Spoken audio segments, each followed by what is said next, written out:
Today's scripture treasure, Ecclesiastes 5 verse 5.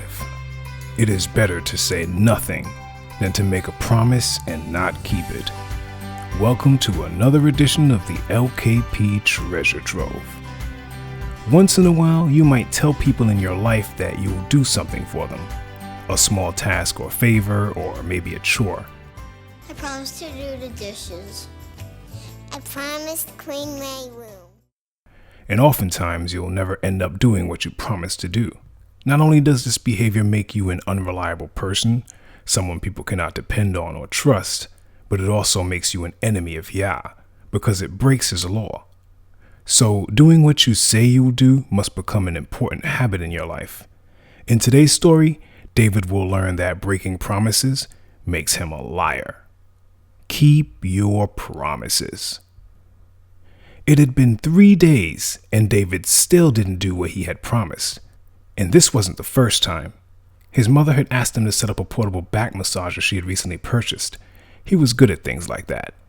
All he had to do was open the box, read the instructions, and insert a long battery that would be charged overnight.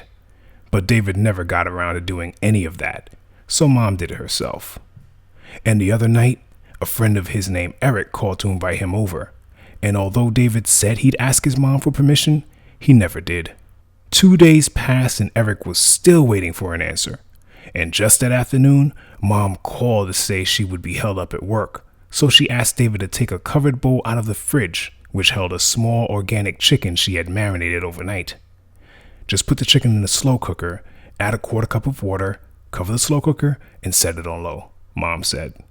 Let it cook for 3 hours. I should be home before it's done. Think you can do that for me? Sure, Mom, David said. I'm 14, and I've done harder things for you before. I know, Mom said. I just want to make sure I can count on you tonight. Needless to say, David forgot to do as he had promised, and the chicken wasn't cooked that night. I'm very disappointed in you, David, Mom said when she got home. She stood next to David in the kitchen with her arms folded while he fixed himself an egg sandwich. You'd be eating a nice chicken dinner right now if only you did what you said you were going to do. All week I've been watching you break your promises, and not just the ones you made to me. David stopped spreading mayo on his bread and set his knife aside. A look of shame washed over his face. Do you know what this makes you, David? Mom asked, but she didn't wait for David's response. Scripture has the answer. Ecclesiastes says it is better to say nothing than to make a promise and not keep it. Doing that makes you a liar, David.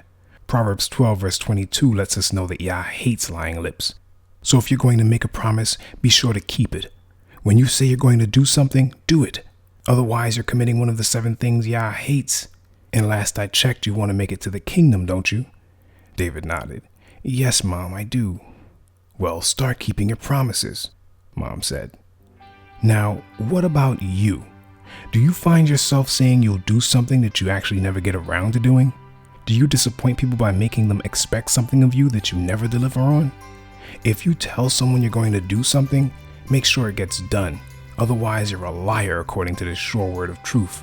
In Revelation 21 verse 8 promises that all liars will face the lake of fire. If you want to enjoy the peace and everlasting wonders of the kingdom, keeping your promises is a major step toward that goal. Download this Treasure Trove story as a podcast on our website. And look for more stories in this and other exciting scripture-based series on our website as well. And don't forget to like, share, and subscribe.